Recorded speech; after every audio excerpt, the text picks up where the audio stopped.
कल्पना चावला भारत से गई ऐसी सबसे पहली महिला एस्ट्रोनॉट जो स्पेस में गई थी। दोस्तों, आज मैं कल्पना चावला की लाइफ स्टोरी के बारे में बात नहीं करने वाला। आज की वीडियो में हम बात करेंगे आखिर वो कौन सा मेन रीजन था जिससे कल्पना चावला सहित वो दूसरे 6 एस्ट्रोनॉट की भी जान गई। क्या यह बात सच है कि नासा को पहले से ही पता था कि ऐसा कुछ होने वाला था? दोस्तों, कल्पना चावला की सबसे पहली स्पेस फ्लाइट 19 नवंबर 1997 में थी, जो STS-87 कोलंबिया स्पेस शटल से की गई थी। ये स्पेस फ्लाइट पूरी तरीके से एक सक्सेसफुल मिशन था।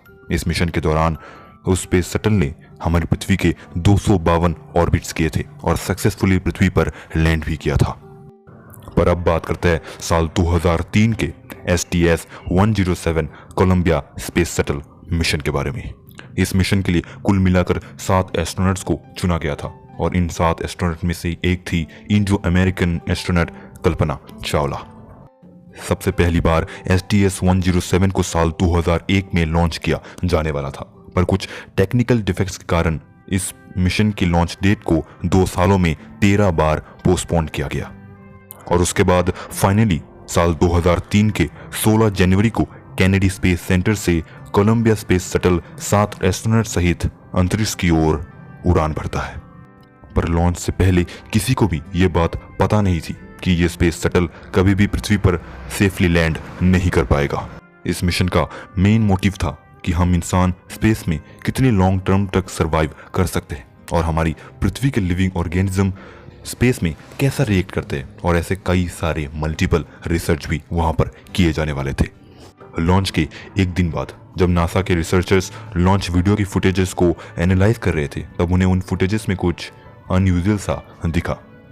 लॉन्च के वक्त स्पेस शटल के मेन फ्यूल टैंक से एक फोम का टुकड़ा टूट के अलग हो गया था।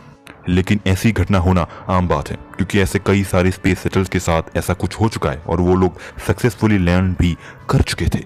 इसीलिए नासा को इसके ऊपर कुछ ज्यादा सस्पिशियस नहीं लगा। ये स्पेस शटल लगभग अंतरिक्ष में 15 दिनों तक रहा और उन्होंने सारे मल्टीपल रिसर्चेस को सक्सेसफुली कंडक्ट भी किया। फिर आता है लैंडिंग डेट 1 फरवरी साल 2003। अर्थ के एटमॉस्फेयर में एंटर होने से कुछ समय पहले ही नासा के टेक्नीशियंस को यह लगा कि शायद इस स्पेस शटल के लैंडिंग में कुछ प्रॉब्लम्स हो सकती है। इसीलिए उन्होंने जोरों शोरों से इस मिशन की सक्सेसफुल लैंडिंग की कोशिश करने लगे। ये स्पेस शटल लगभग 28,000 किलोमीटर प्रति घंटा की तेजी से पृथ्वी के एटमॉस्फेयर में दाखिल होने वाला था और एटमॉस्फेरिक प्रेशर के कारण इस स्पेस शटल का टेम्परेचर लगभग 1800 डिग्री सेल्सियस तक पहुंच गया था। और ऐसी ही राइज ऑफ टेम्परेचर से डिफेंड करने के लिए इन स्पेस शटल्स में इंसुलेशंस लगाए जाते हैं। अंतिम समय तक ये स्पेस शटल नासा को करेक्ट डेटा प्रोवाइड कर रहा था और दोनों ही विंग्स के टेम्परेचर भी नॉर्मल थे। पर अचानक इस स्पेस शटल के लेफ्ट विंग का टेम्परेचर अनयूजुअली बढ़ जाता है। इस लेफ्ट विंग का टेम्परेचर नॉर्मल से 50 डिग्री ज्यादा हो जाता है, जिसके कारण इस स्पेस शटल का पूरा बैलेंस बिगड़ जाता है और ये स्पेस शटल हवा में ही ब्लास्ट हो जाता है। Columbia, this is Houston. Please respond. Columbia, this is Houston. Please respond. और ऐसी भीड़ के कारण स्पेस शटल में मौजूद सातों के सातों एस्ट्रोनॉट की पल भर में जान चली जाती है और इस फेल्ड लैंडिंग की वजह से नासा सहित पूरी दुनिया को एक बहुत बड़ा झटका लगा। इस घटना के कारण नासा के ऊपर कई सारे विवाद हुए। काफी सारे लोगों ने यह सवाल उठाया कि नासा से इतनी बड़ी गलती कैसे हो सकती है और इस फेल्ड लैंडिंग की असली वजह क्या थी। इसलिए नासा के ऊपर इन्वेस्टिगेशन टीम भी बैठाई गई।